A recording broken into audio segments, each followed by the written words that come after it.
So being in consulting is not for the faint-hearted, and being in consulting plus also being a YouTuber trying to build a channel alongside the 9 to 5 is even trickier. Out of my 5-year YouTube journey, I've spent about 4 of those doing this alongside a full-time consulting job in one of the big 4 firms in London. And let me tell you, it was a roller coaster of emotions, of work-life balance, of juggling priorities. So I want to talk to you about 3 key things that I've learned the hard way. If you're new here, I'm Anastasia and this is my second new channel. I have been building my main channel for about 5 years now, and here on this channel, I just talk about the YouTube journey. But for now, let's talk about the juggle between consulting and YouTube. Stay until the last one because that's where we'll talk about all the juicy work-life balance stuff, which I know a lot of people will resonate with. So the first thing to say is the mindset. You have to be so freaking clear on why you want to build a YouTube channel, because let me tell you, consulting will just happen to you in the same way that life happens, and things will get busy. You will be pulled into a bid, into side of desk work, into client work, and then trying to sell a proposal for more client work. All of that is literally inevitable. It's just the part of the job that it's so intense and so unpredictable with your capacity. So you have to be very, very set on the reason why building a YouTube channel is important for you. For example, for me, I always knew that building a YouTube channel and trying to do content creation was very much a business endeavor for me, more than a creative outlet or anything like that. I've also discovered through doing this that actually it comes with so many side bonuses of getting better at public speaking, getting better at obviously the video production side of things. All of that stuff came as a byproduct, but my main reason is that I want this to be something that opens doors for me to have other opportunities to create and generate income other than a 9 to 5 job. And the thing is, if you're in consulting, unless you're one of the unicorn people, you probably don't love it too much, let's be honest. I don't know many people who actually thrive there. I think it takes a very particular personality type of person to genuinely love the chaos, love the intensity, love the overworking, because there are people who are very much work hard, play hard, and consulting is very good for that type of person. But if you're someone who is into work-life balance and, having a life outside of work that's very rich, maybe you have another thing that you do, like for me, it's dance. I'm also a professional dancer, and I was combining that with consulting as well as YouTube. So juggling 3 things at once. And very likely, if you're watching this, you probably want to build a YouTube channel in a similar way to me, where you hope that at some point it brings you income, and at some point it gives you options to either leave your job or to just take your job a bit more easily and not have so much pressure on it, or perhaps subsidize another career option. That's my motivation why. And I'll tell you now that it will be very, very hard to juggle this stuff, especially if you're just starting. Then I think you're in for a bit of a surprise of just how long it takes to produce a video.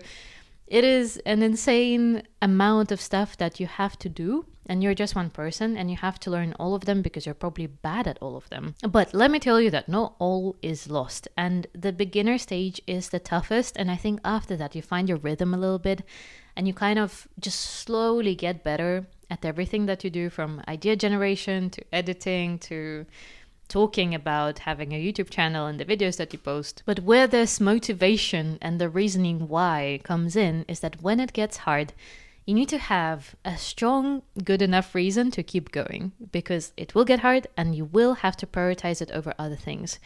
I've talked in some of the other videos about how close you are to burnout when you try and combine something like this, content creation on YouTube especially, alongside something that is full-time. And it really does take a lot of your free time, almost all of your free time, if you're really serious about it and you want to give it a proper go. It takes saying no to some social plans. It takes sometimes not having as much sleep or healthy food as you would prefer.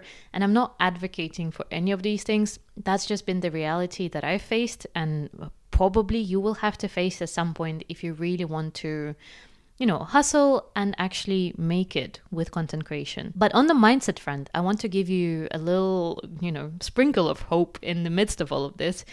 Yes, it will be tough, but I will tell you from my own experience of, first of all, juggling dance and consulting, but also juggling YouTube and consulting. When you feel yourself really being good at combining the two and having almost two parallel lives or three parallel lives, like freaking Hannah Montana, it does really make you feel richer as a person in terms of having different, not personalities, but aspects and, compartments of your life. I think the thing that I always admire about people that I meet is when you think, oh, I know what they're about. They're about this thing, perhaps their job, if they're in a particular job. And then at some point you discover that, oh, they also, say, produce music. And then that adds a whole other angle to their personality, a whole other skill set, areas of interest, and kind of the curiosity that they have. And I think it makes you a much better rounded person. It makes you more interesting to yourself in the first place. And when one thing gets tough, you kind of have the other to lean on, and almost, you're not putting all your eggs in one basket.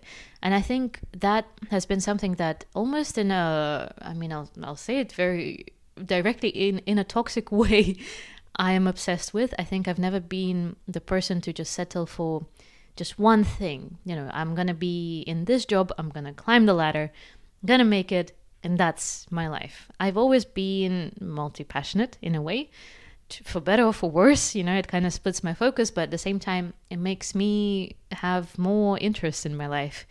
And I never get bored because I have so many things to do that I actively pursue in life. So all that is to say that yes, it will be tough.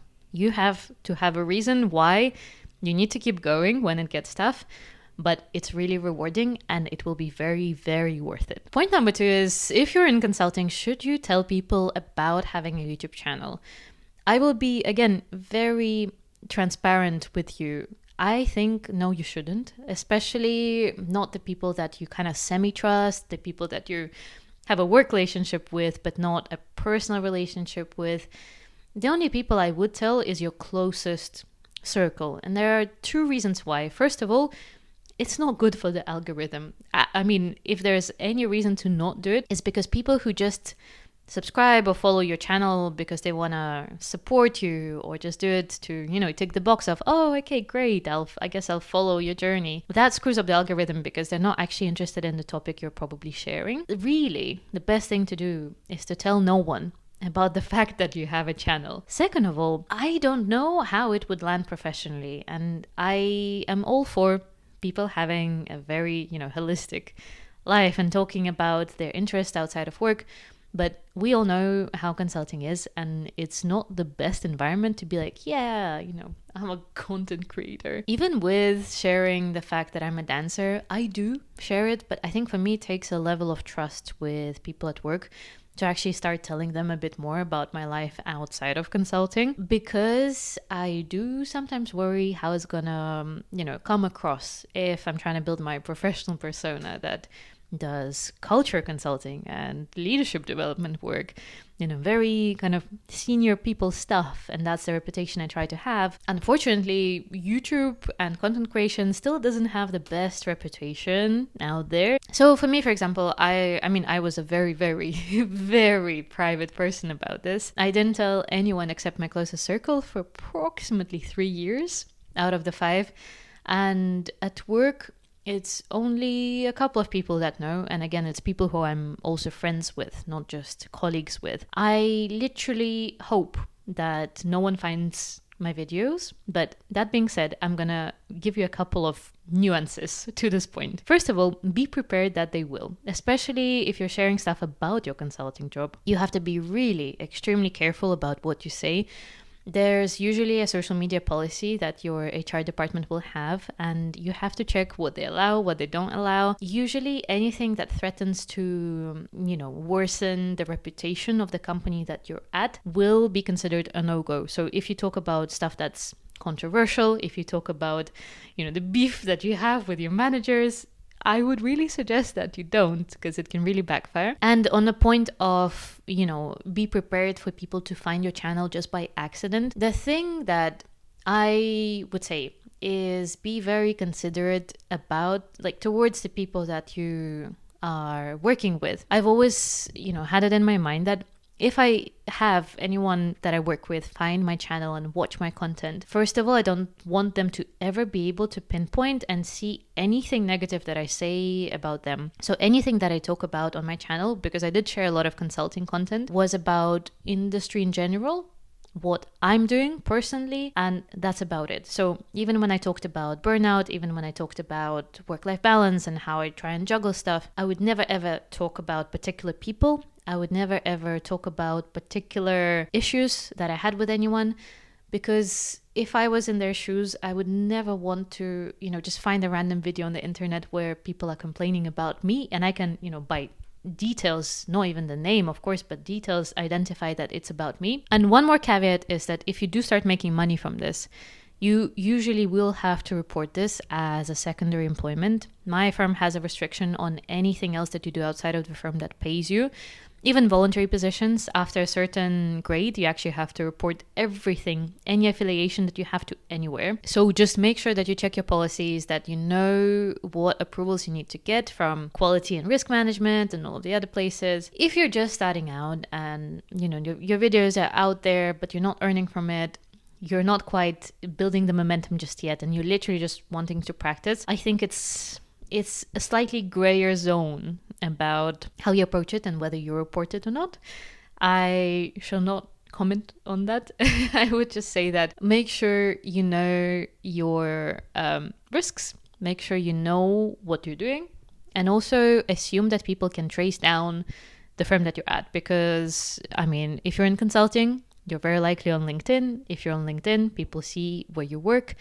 So even if you don't mention the name of your company in your YouTube videos, assume that people can very easily trace it back to that company, and make sure you don't say anything that would destroy their reputation or anything like that. Final thing, number 3, is work-life balance. It's my favorite topic in the world, and I am a huge proponent of work-life balance. I care about it so much. It's probably one of my biggest values when I'm in a corporate job setting. However, in this phase of life where you're building a YouTube channel and probably also a business on the back of it, if you want to earn from it properly instead of just relying on AdSense, your work-life balance will be completely out of whack. It's just inevitable. The thing that I think you will need to navigate very carefully is, okay, it is out of whack, but is there a way that you can use pockets of time you have in your consulting job, first of all, to work on your YouTube channel without sacrificing anything about the quality of your work in your consulting job? And then also, how can you set boundaries in a healthier way? The thing is, I feel like you should be setting boundaries anyway, because even if you're not trying to grow a business or a channel, or you have a professional dancer job alongside, even if it is just for the purpose of rest and having time for yourself, for your social life, for just being at home and chores and everything else, that is reason enough to be setting healthy boundaries. You literally don't have to justify why you can't be working until 8 p.m. every single day. It's just the fact that for your own well-being, you need to be doing that. Whether you choose to then use your free time to, kind of sacrifice it and to build something of your own, completely up to you. Even more so, you need to be stricter with your boundaries and know how to set them if you're building something alongside. Otherwise, it's just not going to be possible. Like I said, consulting will always happen. The work never ends. I've never ever reached a point in my consulting job where I was done with my to-do list. Literally ever. It just is ever growing. And you know that full well. I'm sure that you absolutely are delighted to juggle side of desk, bids, selling, client work, everything. So let me give you a couple of points. First of all, use pockets of time. I do YouTube work on my commutes, and at the moment I'm on a career break, so I'm not in my consulting job right now. But I did this even before I went on my career break. I would use commutes. I would use any time that I'm on some sort of transport and it's sort of dead time, which you could be using to be mindful and enjoy your commute or read a book. But I would usually spend it on working on my content. Secondly, you have have to use your bench time if you have any. If you do have bench time, this is the best time to batch record stuff. Depending on how your content creation process pans out, I personally prefer to dedicate a day per week to batch record. If you have bench time, if you have any pockets of time where you genuinely can step away from your work, and it's absolutely fine and no one will chase you and you're not falling behind on anything, you really, really should use that either to batch your ideas for the next YouTube videos to record, to make the outlines for those videos, to make thumbnails. You can have a little photo shoot and have some stills that you can use for your thumbnails in the future. You can batch record the videos themselves. I think that is the best way to actually go longer term once you've gotten the beginner stage out of the way. The beauty of consulting is that it demands so much from you and it can kind of grab you out of your social plans and free time whenever it pleases.